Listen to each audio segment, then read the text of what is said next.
Donc, effectivement, moi, ce dont je voudrais vous parler, c'est le résultat de dizaines d'années de recherche qui ont un peu été mis ensemble, fixés dans un livre. Je vous montrerai une slide du livre.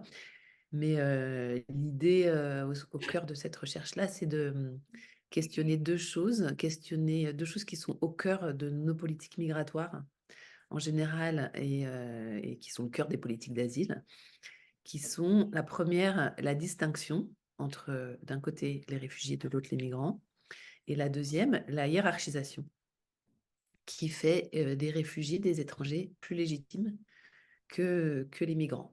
Donc, c'est compliqué parce que voilà, je questionne des choses qui, en fait, aujourd'hui apparaissent sous le vraiment, qui apparaissent sous le mode de l'évidence. Euh, euh, et donc, voilà, et ça me semble même peut-être d'autant plus compliqué de le questionner avec vous que j'ai cru comprendre que parmi vous, il y a beaucoup de gens qui sont interprètes à l'OFPRA ou travaillent dans des CADA. Donc, en fait, ont une forme d'injonction à intégrer ces deux processus, distinction et hiérarchisation, d'intégrer l'idée que quand même réfugiés et migrants, c'est pas pareil, et que les réfugiés méritent plus d'être protégés, ne serait-ce que pour bien faire votre travail, pour pouvoir aider ceux que vous êtes là pour aider, si certains d'entre vous investissent leur travail sous le sens de l'aide, ou en tout cas pour bien faire le travail comme il vous est demandé pour les autres. Donc voilà, donc c'est quelque chose de... Enfin, c'est quelque chose, je pense, de sensible à discuter avec vous. C'est pour ça que j'aimerais bien qu'on ait la place et le temps à la fin d'avoir des questions, que vous me rentriez dedans si vous en avez besoin. Et puis aussi, peut-être partager votre expérience pour voir comment ça fait écho ou pas du tout à ce que je vous raconte. Voilà. Donc, moi, si j'ai travaillé là-dessus, je vais vous dire aussi quelques points un peu de l'ordre plus personnel. Ce que j'ai fait, c'est un travail socio-historique, c'est-à-dire que j'ai fait un gros travail d'archives euh, sur comment est-ce que pendant 50 ans, 70 ans, pardon, à l'OFPRA, on a fait la différence entre les réfugiés et les migrants. J'ai interviewé d'anciens agents, etc.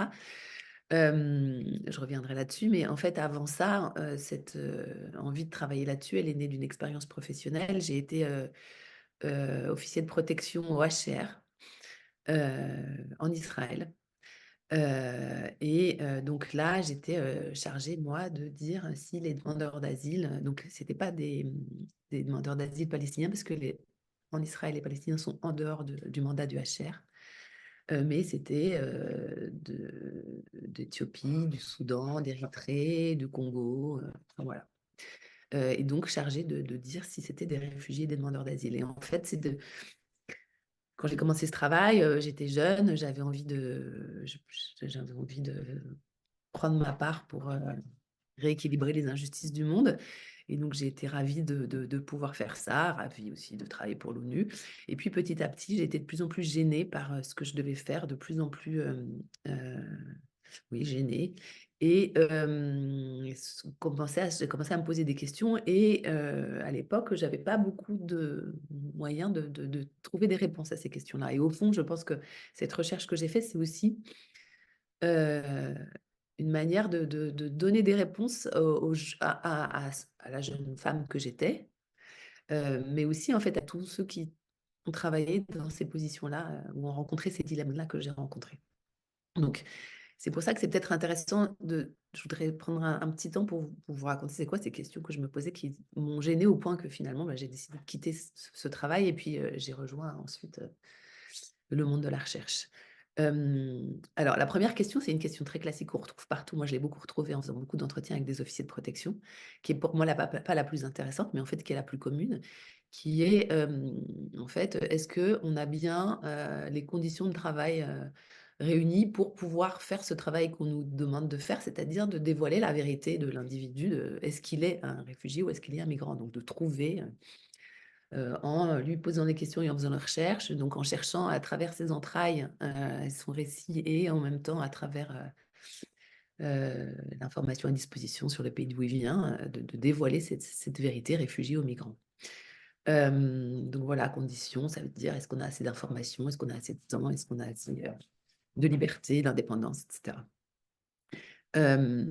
La deuxième question, en fait, que je me suis posée, mais un peu plus tard, plus tardivement, c'est en fait, est-ce qu'il y a vraiment une vérité à trouver? Est-ce qu'on peut vraiment classer ces personnes dans ces deux catégories? Est-ce que ces catégories-là, c'est là parce que ça représente une réalité sociale ou est-ce que, en fait, c'est des catégories qui ne sont pas complètement construites et on essaye plus ou moins bien, ça marche plus ou moins selon les gens, hein, d'essayer de rentrer les personnes dedans, mais en fait, il n'y aurait pas de vérité de la personne. Est-ce que ces catégories, elles font bien sens, elles sont pertinentes pour essayer de représenter la réalité de ces trajectoires complexes de ces personnes. Et puis la troisième question, c'est oui, la question et quand bien même elles auraient ces catégories-là une vérité, en fait, pourquoi est-ce que ce serait plus légitime d'être un réfugié que d'être un migrant? Pourquoi, au fond, mourir de faim, ça serait moins grave que de mourir en prison? Ou de risquer de mourir de faim serait moins grave que de risquer de mourir en prison. Pourquoi est-ce que l'absence d'horizon socio-économique serait moins grave que l'absence de liberté politique et civique? Voilà, donc comme chercheuse, en fait, c'est vers les deux dernières questions que je me suis tournée, pas vers celle des conditions de travail, qui pour moi n'était pas la plus intéressante parce qu'elle m'aurait amené à évaluer l'institution, voir si en fait les institutions, elles ont les agents ont les conditions nécessaires pour trouver cette vérité. Et avant, moi, j'avais envie de questionner cette vérité, en fait. Donc, et de la distinction et de la hiérarchisation. Donc, je l'ai fait en posant la focale sur l'OFPRA et en faisant une recherche de longue haleine. Parce que très vite, en fait, ce dont je me suis rendu compte, c'est qu'au départ, ce que j'ai commencé à faire, c'est une recherche sur l'OFPRA aujourd'hui. Donc, j'ai interviewé des agents qui travaillent à l'OFPRA aujourd'hui. Enfin, aujourd'hui, c'était dans les années 2006, 7, 8. Et puis, en fait, je voyais que j'avais quand même du mal, en travaillant que sur aujourd'hui, à me détacher de la normativité, des catégories, et de prendre de la distance un peu avec la manière dont on avait... Parce que moi-même, j'avais bien incorporé cette différence et cette hiérarchie. Et puis, un peu par hasard, mais pas seulement par hasard, je pense que c'est aussi... J'ai prêté attention à ce hasard parce que j'en avais besoin. J'ai rencontré des agents qui ont travaillé à l'OFPRA vraiment dans les années... 90, fin des années 80. Et là, ce qu'ils m'ont raconté, ça m'a interloqué. En fait, ils me racontaient un OFPRA que je ne connaissais pas du tout et j'imaginais même pas que ce soit possible. Où, en fait, c'était des anciens réfugiés, russes, polonais, tchèques, qui donnaient le statut de réfugié à leurs compatriotes. Et puis, je savais bien, en regardant les statistiques, que c'était une période où 80-90% des gens qui demandaient l'asile l'obtenaient. Donc, ça m'a intrigué ces profils d'agents. Je me suis rendu compte que là, on était face à d'autres pratiques, d'autres manières de faire, que les agents de l'époque, enfin d'aujourd'hui, hein, regardent comme un manque de professionnalisme. Mais en fait, voilà, j'ai été un peu curieuse d'aller voir de plus près. Et on va voir qu'en fait, que c'est un peu anachronique de juger ça comme un manque de professionnalisme. Alors, je vais essayer, je suis prise par ce que je vous racontais. Je voulais quand même vous montrer une ou deux slides. Partager l'écran, évidemment. Je l'avais vue et je la vois plus. Euh, une seconde, excusez-moi. Alors, elle est bien là. Et est-ce qu'elle est là? Ok, là. J'avais réussi à la faire venir. Tant pis. Ah, Alors, qu'est-ce que je disais? Voilà, donc, tout ça un peu pour vous introduire ce travail. Donc, en fait, à mon sens, enfin, dans mon travail, j'essaye de montrer en fait comment cette idée de deux catégories qui sont distinctes et quasi antinomiques. Ces 2 dernières années, j'ai commencé à donner un nouveau cours à l'université de Nanterre, parce que je suis enseignante à Nanterre, un cours d'introduction aux études de genre. Et je me suis en fait fait la réflexion que presque les catégories hommes-femmes, elles sont aujourd'hui presque plus faciles à déconstruire, ou elles ont été plus facilement déconstruites que les catégories réfugiés, migrants, qui résistent encore beaucoup plus, je trouve, à cette idée qu'en fait, on n'est pas sur des différences et des antinomies, mais on est sur un continuum dans lequel, en fait, il y a des archétypes à un et l'autre bout du continuum, hein, homme, femme, ou voilà, pour nous, l'archétype du réfugié, dissident politiquement, engagé, persécuté, l'archétype du migrant économique qui vraiment a vu dans l'Occident l'Eldorado, essaye de se faire une vie meilleure en venant. Voilà, deux archétypes et en fait qui existent, mais la vie des gens, elle se situe aussi beaucoup tout au long d'un continuum à l'intérieur de ces deux archétypes. Et en fait, on utilise à chaque fois ces deux archétypes pour penser la question. Et c'est ça qui nous fait figer un peu ces deux catégories, là où en fait, il faudrait penser en termes de continuum. Et donc, cet archétype-là, il est construit vraiment pour moi sur trois dichotomies qui sont importantes, mais je vais surtout revenir sur une d'elles. Une première dichotomie, d'un côté, on aurait les gens qui partent volontairement, et de l'autre, on aurait les gens qui partent forcés. Et une dichotomie, les gens qui partent pour des raisons purement politiques et des gens qui partent pour des raisons purement économiques.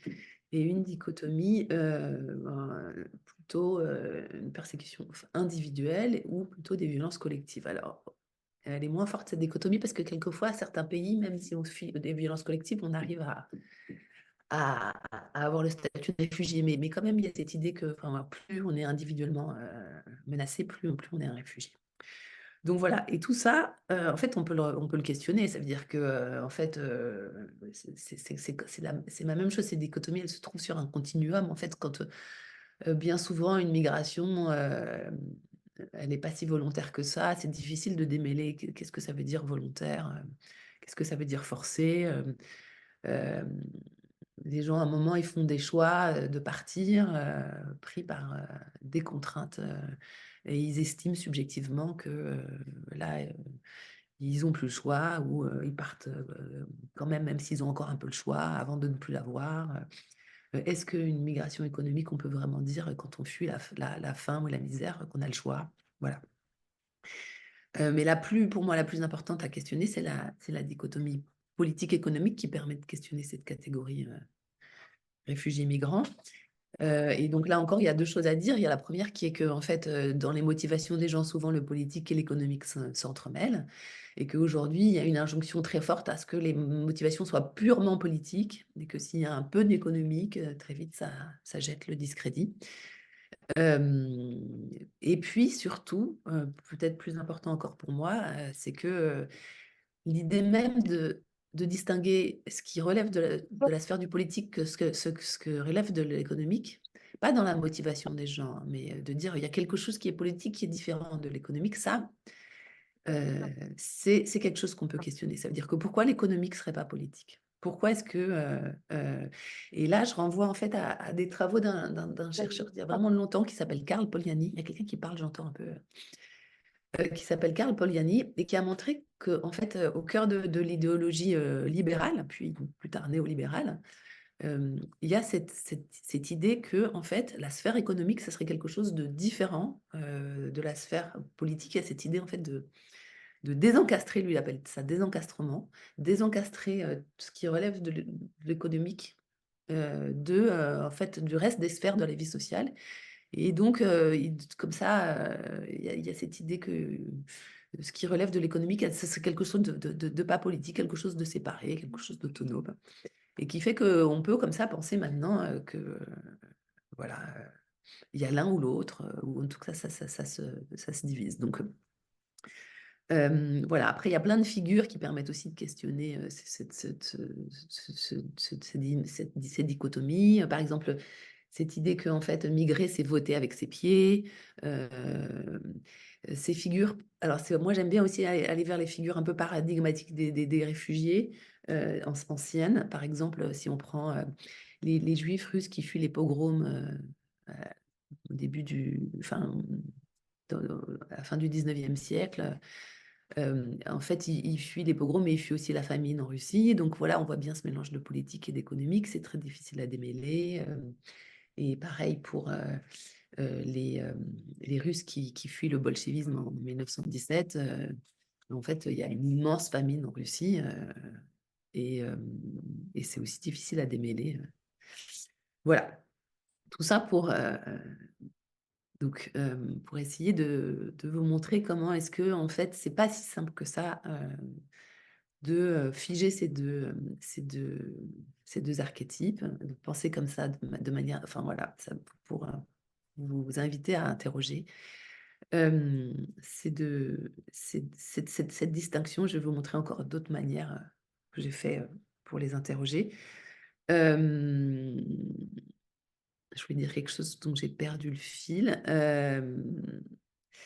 Et donc, par exemple, mon livre aussi, je l'ouvre sur cette séquence qui est assez connue en 2015, au moment de ce qu'on a appelé la crise des migrants, le média qatari Al Jazeera.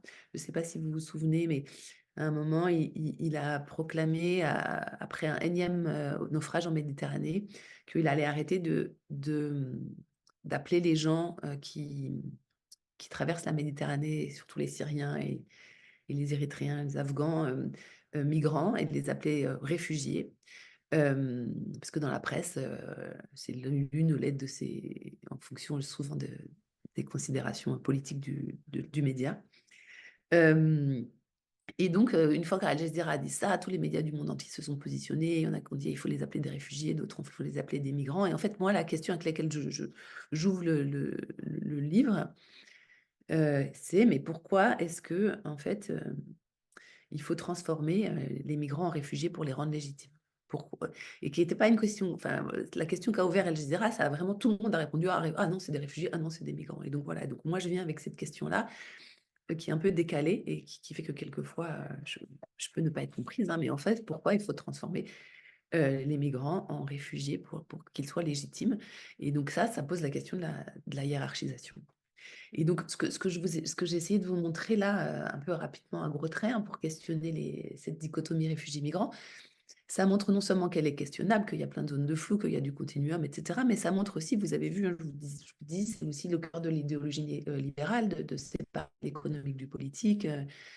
Et je vais vous le montrer aussi par d'autres moyens, mais en fait, on voit aussi que cette distinction, elle n'est pas seulement arbitraire, mais elle est aussi très politique. Et en fait, dans l'opération qui consiste à séparer des personnes en réfugiés et migrants, dont on va voir que dans l'histoire, les définitions changent, les manières de faire changent. En fait, il n'y a pas que de l'arbitraire, il y a aussi, et surtout, hein, en fait, des représentations très politiques ou des intérêts politiques derrière. Alors, je vois que le temps file, donc je vais garder. Alors, Vous avez le temps, vous avez le temps. donc moi, comme je vous ai dit, je vais réessayer de voir quand même, parce que ça m'énerve de ne pas pouvoir vous passer mon PowerPoint. Partage l'écran, je refais, toujours pas. Ok.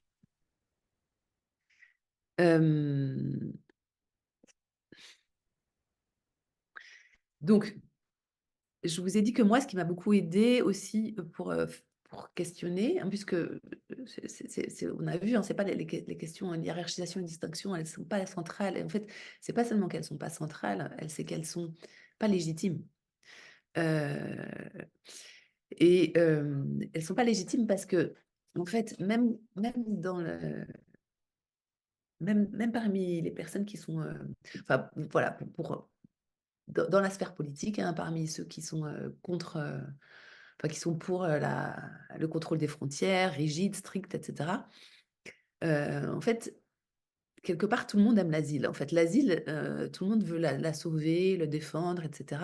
Et donc, euh, et donc souvent pour les tenants de politiques migratoires restrictives, l'asile, c'est une caution de ces politiques migratoires, c'est-à-dire qu'on peut avoir des politiques migratoires fermes à condition qu'on préserve bien l'asile. Donc, dans ces sphères-là, la plupart du temps, en fait, c'est très important de garder la distinction, de dire qu'on garde la distinction réfugiés-migrants, hein, qu'on aide bien les réfugiés, et c'est comme ça aussi qu'on peut mettre dehors les migrants, mais aussi dans les milieux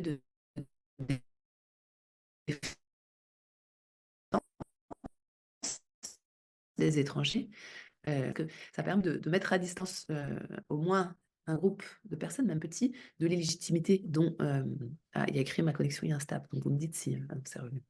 Ça permet de mettre bien à distance ceux qu'on considérait comme des réfugiés de l'illégitimité des migrants. Et donc, pour pouvoir bien sauver l'asile et sauver les réfugiés, il faut bien les mettre à distance et donc bien séparer asile et immigration. Et donc là, il y a l'injonction à attention, si vous ne séparez pas asile, immigration, réfugiés et migrants, vous risquez d'attaquer l'asile. Donc voilà. Donc, travailler sur l'histoire, ça m'a beaucoup aidé parce que en voyant que, en fait, à un moment donné, on pensait les choses autrement. Les choses, elles fonctionnaient pas comme elles fonctionnent aujourd'hui. Ça permet vraiment de remettre en question la manière dont ça marche aujourd'hui parce que c'est quand on remet la question en question les valeurs, les principes actuels, sans avoir de contre-exemple d'autres manières de faire, ça peut relever de l'utopie. Et donc voilà, et donc l'histoire pour moi, et ça a été théorisé par Pierre Bourdieu, hein, c'est un puissant instrument de dénaturalisation parce que en voyant comment les choses ont été autrement, on voit qu'elles peuvent être autrement aussi aujourd'hui. Et puis, c'était important de passer aussi par l'histoire parce que en fait, la période actuelle, elle est très, très souvent analysée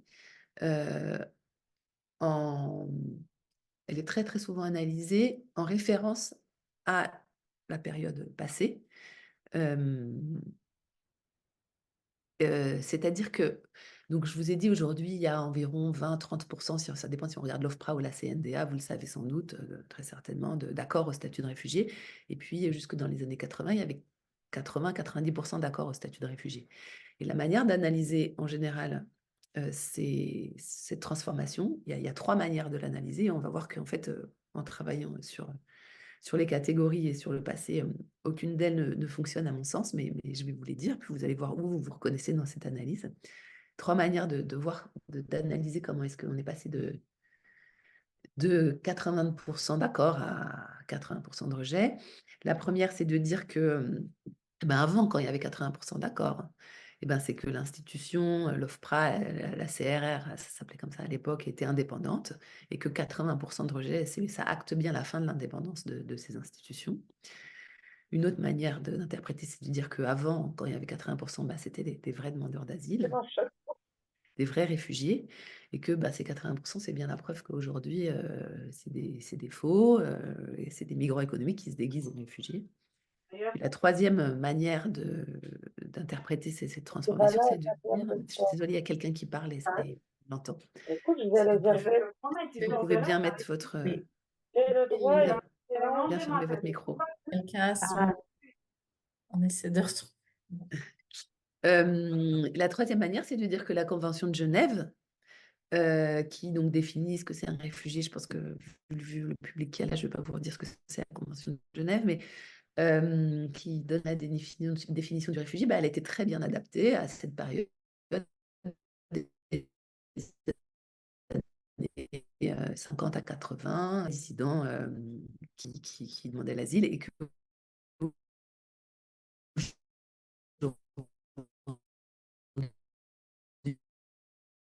on est plus technique, politique, c'est plus complexe du monde aujourd'hui, alors que la bonne vieille période de la guerre froide, c'était beaucoup plus simple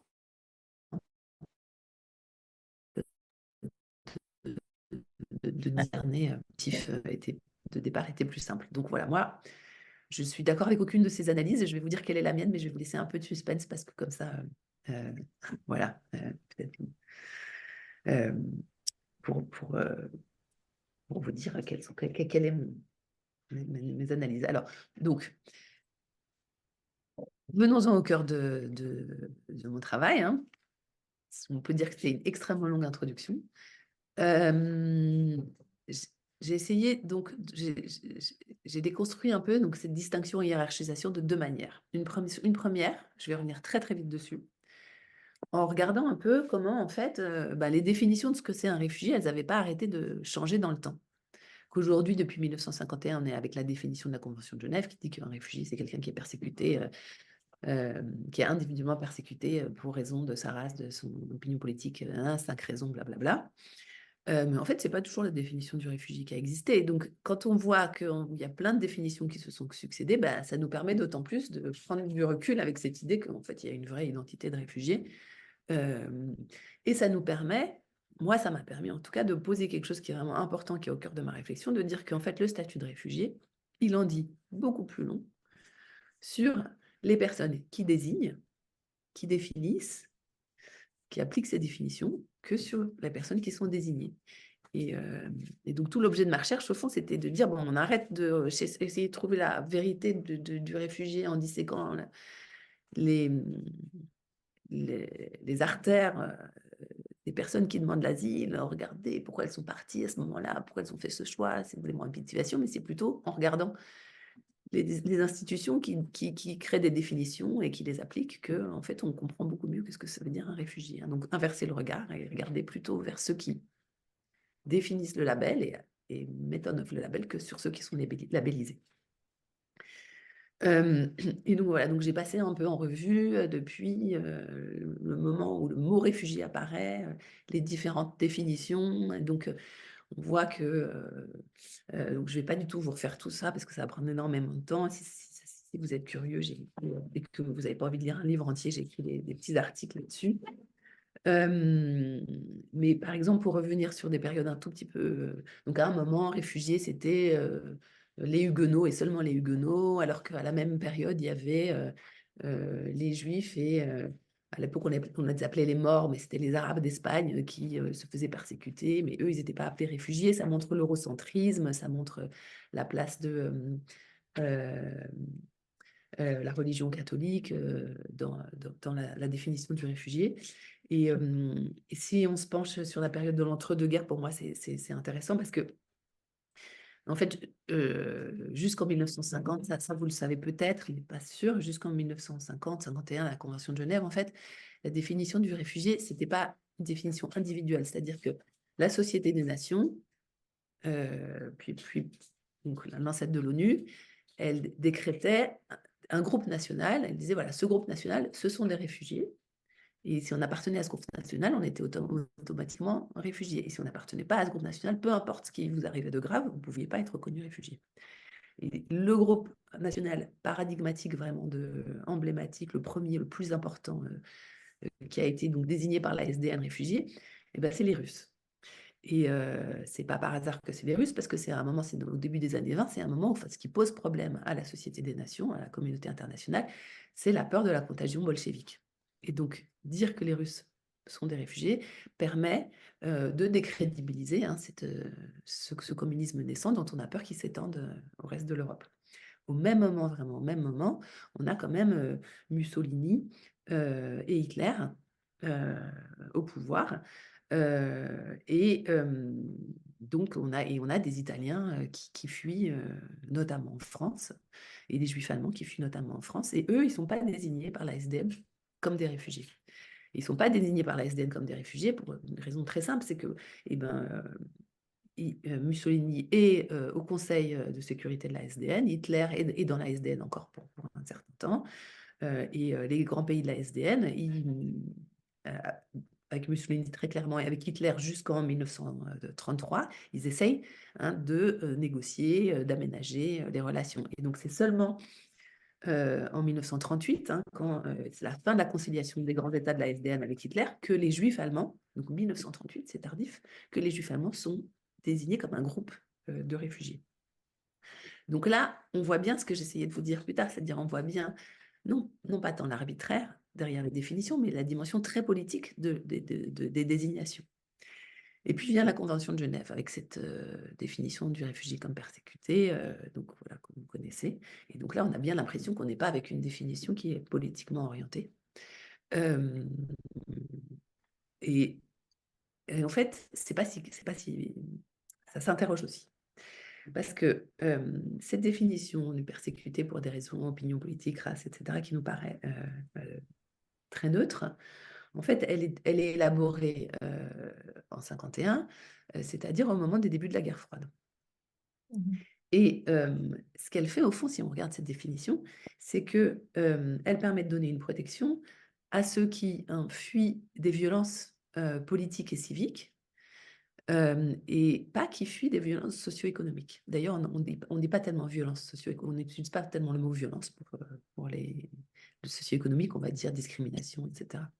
Et donc, ça montre un peu la hiérarchie de l'héritage libéral, et donc ça revient à ce que je vous racontais aussi sur Karl Polanyi, et la différenciation politique-économique, le fait que l'économique ne serait pas du politique, ça montre l'héritage libéral qui place les droits civiques et politiques au-dessus des droits socio-économiques, et donc les violences faites aux droits sociaux, civiques et politiques, comme plus graves que celles qui sont faites aux droits socio-économiques. Et d'ailleurs, et en fait, cette définition-là, qu'est-ce qu'elle permet? En 1951, elle permet de donner le statut de réfugié à ceux qui fuient l'URSS et puis les pays satellites, de dénoncer ces pays autoritaires qui violentent les droits civiques et politiques. Et donc, on ne s'y trompe pas, hein, l'URSS ne signe pas la Convention de Genève. Elle n'est pas acceptée par l'URSS. Donc, vous voyez bien que même dans cette définition assez neutre avec laquelle on travaille encore aujourd'hui, hein, il y a aussi un, un fondement politique difficile à attraper, mais qui existe. Alors, le deuxième temps de mon travail, peut-être le temps le plus important, c'est que je me suis dit, voilà, à partir de 1951, on a cette définition, certes politiquement orientée au fond de la Convention de Genève, mais voilà, ouais, mais on n'a plus qu'une même définition. Donc, qu'est-ce qui se passe à partir de là? Et ce que j'allais dire, ce que je me suis amusée à faire, mais bon, je ne me suis pas que amusée parce que c'était un long travail laborieux, mais c'est de regarder comment est-ce que entre 1950 et aujourd'hui, l'institution, le cœur de l'endroit où on décide qui est réfugié migrant, cette même définition, ben, elle l'avait appliquée en fait de manière très très différente dans la longue période. Donc, vous voyez toujours cette idée qu'en regardant la longue période et les différences, on arrive à mieux questionner ce qu'on voit aujourd'hui. Et donc, voilà, j'ai vu en travaillant sur les archives, en travaillant sur le profil des anciens agents, en faisant des entretiens, j'ai vu à quel point est-ce que en fait, la Convention de Genève, cette même définition, elle avait été appliquée complètement différemment.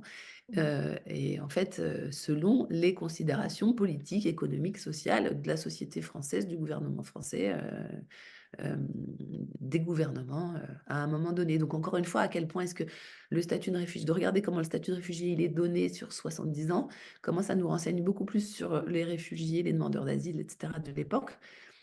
Ça nous renseigne beaucoup moins sur eux que sur, en fait,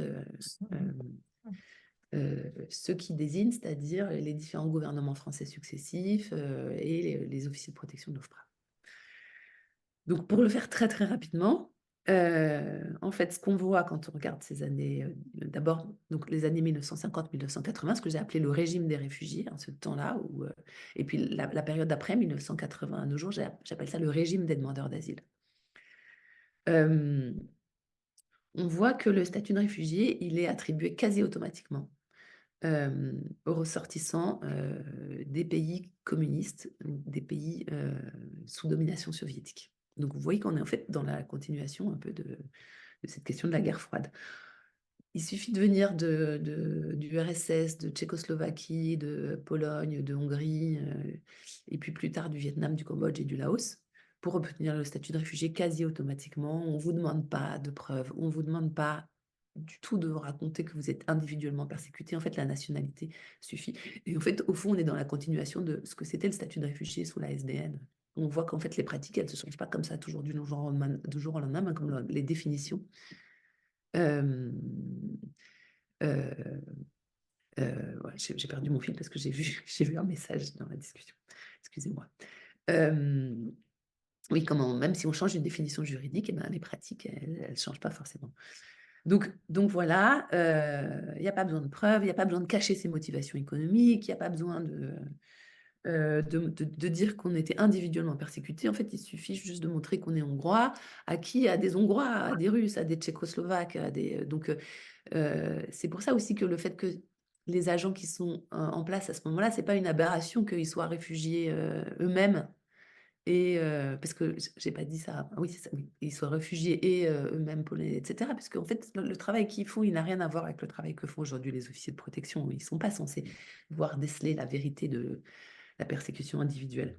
Et non seulement ils sont pas, ils sont réfugiés et ils sont russes, etc. Mais en fait, moi j'ai étudié très longuement dans les archives le profil de ces agents. Et ben le officier de protection, le chef de section russe, en fait, c'est un ancien ambassadeur de Russie qui a fui le bolchevisme. Celui d'Ukraine, c'est un ancien ministre des Affaires étrangères. En fait, c'est des représentants des gouvernements qui ont été chassés du pouvoir. Et au fond, ils représentent, en fait, l'OFPRA, moi j'appelle ça le consulat des réfugiés, parce qu'en fait, ils représentent un pays qui a disparu, une diplomatie qui a disparu et qui continue à exister en fait à travers l'OFPRA. Et donc on voit aussi la fonction assez politique de l'OFPRA dans ces années-là. Donc voilà, donc ce qui est intéressant, c'est qu'ils reçoivent automatiquement le statut de réfugié. Donc moi, au début, je ne comprenais pas parce que je tombais sur des demandes d'asile. Enfin, et on n'appelait même pas ça demande d'asile. Il s'appelait pas, le mot demandeur d'asile n'existait pas parce que ça n'avait pas de sens. Ils sont automatiquement, ils sont des réfugiés avant même d'avoir demandé l'asile, hein, au fond. Mais en tout cas, je tombais sur des dossiers où il y avait écrit je suis venu pour travailler en France, je sais pas, d'un citoyen soviétique, et puis il y avait écrit statut accordé, il n'y avait aucune argumentaire euh, de pourquoi, il y a aucun signe qu'il y a eu un entretien, etc. Euh, et puis l'autre chose qui est intéressante, c'est qu'en fait, ce qu'on voit aussi, c'est que par contre, les ressortissants de pays qui ont des bonnes relations diplomatiques avec la France, c'est-à-dire le Portugal, la Grèce, l'Espagne et la Yougoslavie, même si elle est communiste, parce que la Yougoslavie a des bonnes relations diplomatiques avec la France et en rupture avec l'Union soviétique, le régime de Tito est en rupture avec Staline. Et ben donc, les personnes qui sont ressortissantes de ce pays-là, par contre, elles ne reçoivent pas tellement facilement le statut de réfugié. Alors, l'espagnol, c'est un cas à part, je ne rentrerai pas dedans, mais un cas un peu plus compliqué, en fait. Euh, et donc, on voit bien qu'en fait, la ligne qui sépare réfugiés et migrants, à la fois, c'est une ligne qui donc passe par le rideau de fer, une ligne idéologique qui permet de décrédibiliser le communisme, et à la fois une ligne diplomatique qui passe par préserver les bonnes relations diplomatiques avec mais quand même, je vous ai dit qu'il y a 80%, 90% des gens qui demandent l'asile qui reçoivent le statut. Donc, comment on peut dire que les Portugais, les Espagnols, les Grecs, etc., on ne reçoivent pas tellement un statut? En fait, ce qu'on voit quand on se penche sur la question, c'est que les quelques-uns qui demandent l'asile le reçoivent difficilement, mais la plupart ne demandent pas l'asile. Et parce qu'en fait, ils sont orientés vers les procédures d'immigration. Donc, quand il y a un Portugais qui arrive à l'OFPRA, bah, de toute façon, il n'y a pas de section portugaise à l'OFPRA, il n'y a pas d'officier de protection portugais à l'OFPRA. On lui dit non, mais l'asile, c'est pas pour les Portugais. Euh, Par contre, il y a le guichet, la procédure d'immigration, régularisation par le travail, allez-y.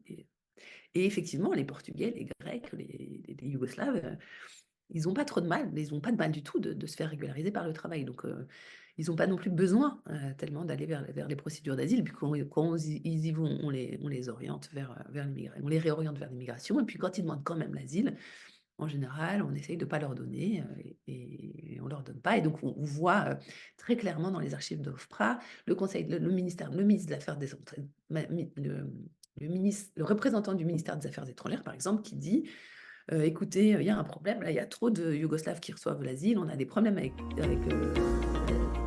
l'ambassade de Yougoslavie, des problèmes avec Tito, il faudrait arrêter, il faut en donner moins.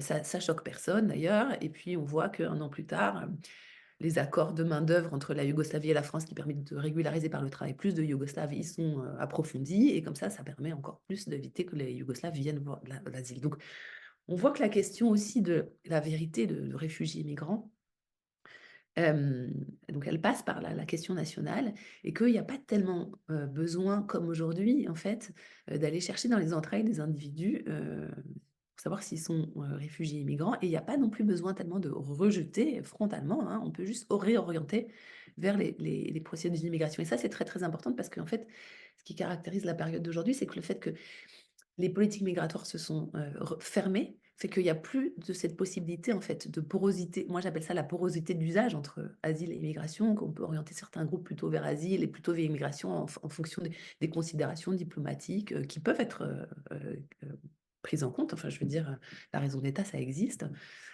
Mais que ces considérations politiques, en fait, elles pèsent pas, elles pèsent moins sur les personnes, puisqu'il y a, il y a possibilité de les orienter vers d'autres procédures. Et donc, en fait, pour moi, aujourd'hui, c'est aussi c'est la rigidité, c'est la fermeture des politiques migratoires qui crée cette rigidification de l'asile, pas parce que pas parce que maintenant les migrants économiques se tournent vers l'asile, puisque vous voyez, pour moi, ça veut rien dire, il n'y a pas de vrai et de faux, hein, mais parce qu'il y a plus moyen, en fait, de prendre en compte des considérations politiques, économiques et sociales qui existent forcément, euh, et, et de les ajuster, hein, finalement, maintenant, c'est contre les personnes elles-mêmes que ça se retourne. Et puis les considérations politiques, on les voit aussi dans cette période-là, parce que les quelques Portugais, Espagnols, alors les Espagnols, ils sont plus reconnus réfugiés parce qu'en fait, il y a une convention c'est un truc un peu compliqué juridiquement, mais ils sont plus reconnus réfugiés. Mais donc voilà, les Espagnols reconnus réfugiés, les Portugais, les Yougoslaves, etc.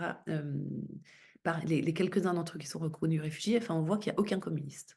Pourtant, il y a un parti communiste espagnol fort, et pourtant les communistes sont persécutés en Espagne et au Portugal. Et voilà. Et donc là aussi, on voit encore les considérations politiques fortes. En fait, les communistes espagnols et portugais, qu'est-ce qu'ils font?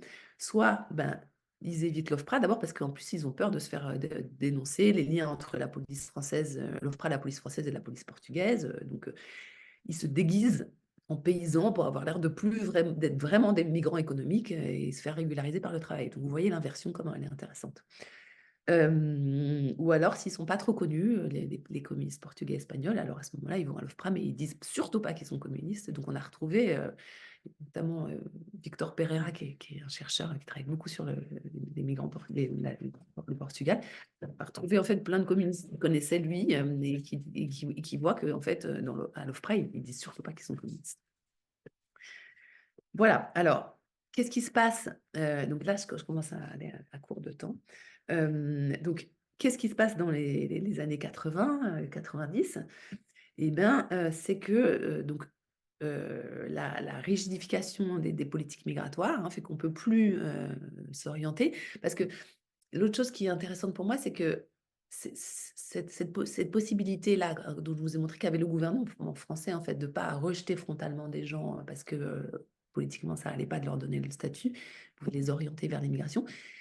Il y a plein de nationalités qui pouvaient faire pareil, c'est-à-dire il y a certaines personnes qui allaient plutôt vers l'immigration parce que ça représentait, parce qu'ils n'avaient pas envie de perdre leur passeport, parce que ce qui était le cas si on demandait l'asile, ou d'autres qui allaient vers l'asile et qui ne voulaient pas à l'immigration parce que c'était une manière de dire plus fortement leur opposition au régime de leur pays. Et donc ça aussi, cette porosité d'usage, en fait, le statut de réfugié à l'époque, il se construisait un peu à l'articulation entre les considérations des gouvernements qui pouvaient orienter et les considérations des personnes qui pouvaient s'auto-orienter selon la manière dont ils s'auto-définissaient. Donc il y avait beaucoup plus de place et ça a beaucoup plus de vérité pour moi, un statut de réfugié qui correspond à une manière où les gens s'auto-déterminent, réfugiés ou pas.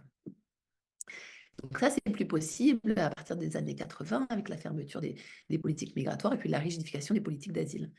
Donc petit à petit, qu'est-ce qui se passe? On demande aux personnes en fait de montrer qu'ils sont individuellement persécutés. On leur demande de plus en plus de preuves. Et qu'ils sont individuellement persécutés, ce qu'on ne demandait pas avant, et des preuves de cette persécution individuelle. Donc voilà, et puis de plus en plus d'exigences difficiles, hein. Par exemple, à un moment, les Kurdes de Turquie, ils pouvaient plus ou moins facilement avoir l'asile, mais à partir des années 90, en fait, si on a milité au PKK, comme plus tard, si on est milité au LTTE, qui est le mouvement sri-lankais, on est rejeté parce qu'il ne faut pas avoir utilisé la violence pour pouvoir avoir le statut de réfugié. Il ne faut pas avoir appartenu à des mouvements qui ont utilisé la violence. Donc, il y a presque une injonction contradictoire. En fait, on demande aux gens d'être individuellement engagés, etc. Mais en même temps, il ne faut pas que ce soit dans des mouvements violents. Donc, vous voyez comme l'espace des exigences devient de plus en plus fort. Et le statut de réfugié devient cette espèce d'archétype auquel de moins en moins de gens arrivent à correspondre. Il faut individuellement persécuté, mais en même temps pas de violence économique, et en même temps des preuves, et en même temps pas trop de traces qu'il y a de l'économique dans le politique, purement politique, etc. etc. Et donc, se met en place ce que j'appelle un cercle vicieux, qui est le cercle vicieux dans lequel on est complètement pris aujourd'hui, c'est-à-dire que la surenchère des exigences, qu'est-ce qu'elle provoque? Elle provoque aussi de plus en plus de fraude, donc de gens qui inventent des histoires parce qu'en fait, c'est plus possible de correspondre à ces exigences. Donc, il y a une sociologue qui a travaillé sur la CAF, qui a appelé ça la fraude forcée. C'est-à-dire quand, en fait, à un moment, quand l'institution demande des choses plus possibles, les gens sont forcés à la fraude. Donc, de plus en plus de fraude, ces fraudes justifient de plus en plus d'exigences et de contraintes et de vérifications qui elles-mêmes créent de plus en plus de fraude. Donc, pour moi, c'est le cercle vicieux dans lequel on est. Je suis pas du tout... c'est-à-dire que le discours de dire tout le monde ment, pour moi, ça fonctionne pas, mais le discours aussi de dire personne ne ment. Enfin, moi, j'ai travaillé à OHR, j'ai vu quelquefois des histoires complètement abracadabrantes, etc. Et donc, je trouve que c'est pas très intéressant enfin, il faut prendre en compte cette réalité. Le mensonge, en fait, il existe, mais de le rendre compréhensible, en fait. Voilà, donc on arrive en fait à cette... alors, donc, qu'est-ce qui s'est passé, hein, pourquoi cette rigidification, etc. Donc, à la fois, donc, je vous ai dit, fermeture des politiques migratoires, donc plus possible de porosité d'usage, fin de la guerre froide, donc fin de l'utilité politique de l'attribution du statut de réfugié. En fait, c'est plus très utile, ça permet le monde s'est unifié, hein, sous la bannière libérale. Donc voilà, il y a moins d'utilité, ça permet moins de dénoncer d'autres régimes. Et puis il y a la construction aussi d'une crise de l'État social, c'est-à-dire que en fait, il y aurait plus d'argent, il y aurait plus de possibilité de faire une politique sociale, et donc de la même manière que il faut il faut mettre plus de rigueur juridique et budgétaire dans les institutions sociales, et ben, on en met aussi plus dans des institutions comme l'OFPRA, hein. Donc voilà. Et puis, voilà, j'essaye d'aller un peu vite sur la fin. Donc, on voit en fait que c'est des choses qui n'ont rien à voir avec la question de l'histoire des individus et des conflits, hein, qui amènent ces changements. Mais la manière dont ils sont justifiés, c'est précisément par le fait que ben, les personnes ne seraient plus des vraies. Donc, par les histoires individuelles, hein, c'est reporté sur... et la spécificité d'aujourd'hui, c'est que la vérité du statut de réfugié, elle se cherche donc désormais dans les entrailles des personnes, sur leur motivation, etc., individuelle. Et donc, vous voyez bien que l'idée que, en fait, avant c'était des vrais, maintenant c'est des faux, ça fonctionne pas parce que, en fait, hier comme aujourd'hui, les motivations étaient imbriquées, il y a du flou, il n'y a pas d'une vérité.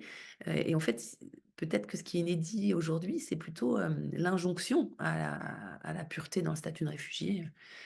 Et l'autre chose qui est inédite aussi aujourd'hui, c'est que paradoxalement, c'est parce que le statut de réfugié a été ennobli qu'il est aussi difficilement à atteindre, et qu'il est aussi difficile à atteindre.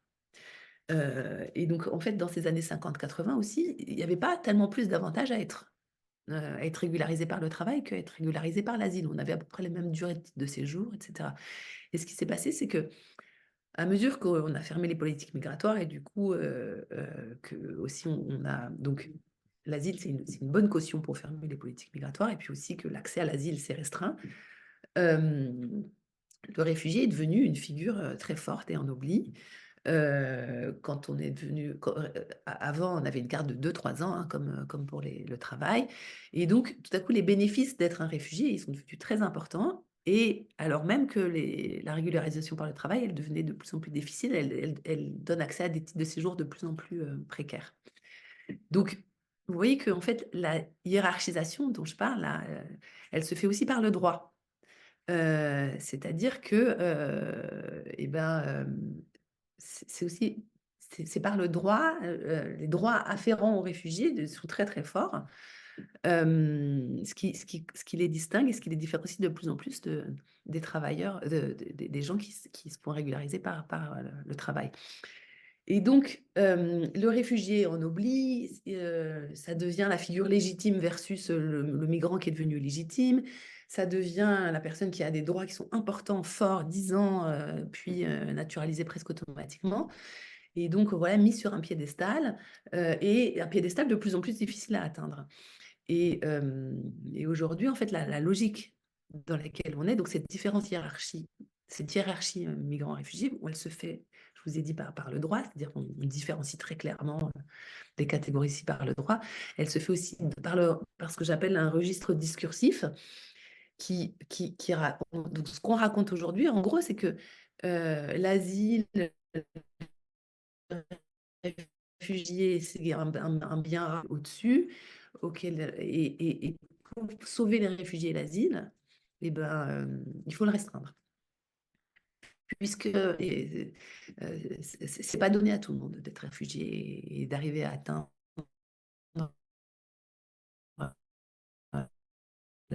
la noblesse de l'asile. Et donc, c'est défendre l'asile en le restreignant, protéger les réfugiés en rejetant les demandeurs d'asile, qui peut paraître logique comme ça, mais en fait, quand on a fait la balade historique qu'on a fait, vous voyez que voilà, tout ça, ça se construit, ça ne va pas de soi. Et je finirai peut-être sur une des questions que je me suis posée aussi, c'est donc aujourd'hui, hein, comment est-ce qu'on attrape la dimension politique? On la voit très clairement à l'époque parce qu'ils n'avaient pas de problème de dire ah non, au conseil d'administration d'OFPRA. D'abord, on a accès aux archives, on voit des choses qu'on ne peut pas voir aujourd'hui, mais aussi il y avait moins de difficultés à cacher, il y avait moins besoin de cacher des considérations politiques. Et donc moi, ma réflexion, c'est qu'en fait, aujourd'hui, les considérations politiques, bon, d'abord, je ne les connais pas encore toutes, il va falloir le temps de l'histoire et d'avoir accès aux archives, etc., mais elle se construit aussi quand même d'une autre manière, complètement différente de celle d'aujourd'hui. D'abord, elle se construit en amont des frontières, c'est-à-dire que le fait que ce n'est pas possible d'accéder au territoire, qui est quelque chose de complètement nouveau. Enfin, je veux dire, la politique des visas, il faut savoir que jusqu'en 1980, la plupart des nationalités n'ont pas besoin de visa pour venir en France, hein, et que la généralisation des visas, c'est très récent, c'est les années 80. Bon, ceux qui sont très jeunes parmi vous, peut-être, ne vont pas trouver les années 80 récents, mais voilà, renforcement des contrôles aux frontières, etc., par tous les procédés techniques, technologiques, etc. Et donc, voilà, ça, c'est une manière par laquelle ça se manifeste, hein, le fait qu'en fait, c'est plus possible d'avoir accès au territoire pour demander l'asile. Donc, la grande hypocrisie, hein, qui fait qu'en fait, on arrive à demander l'asile si on arrive au risque de sa vie et d'avoir dépensé tout son argent d'arriver sur le territoire. Et puis, à mon sens, elle se matérialise aussi sous la forme de ce que j'appelle le management néolibéral. Donc, on le voit bien à l'OFPRA, mais en fait, ça existe dans toutes les institutions. C'est-à-dire qu'aujourd'hui, on ne dit pas aux officiers de protection qu'est-ce qu'ils doivent faire comme décision. Par contre, ce qu'on leur dit, c'est qu'ils doivent, le nombre de décisions qu'ils doivent faire par jour, ils doivent faire, ça dépend des périodes, 1,7, 2,2, etc. Donc, le rythme auquel ils doivent travailler.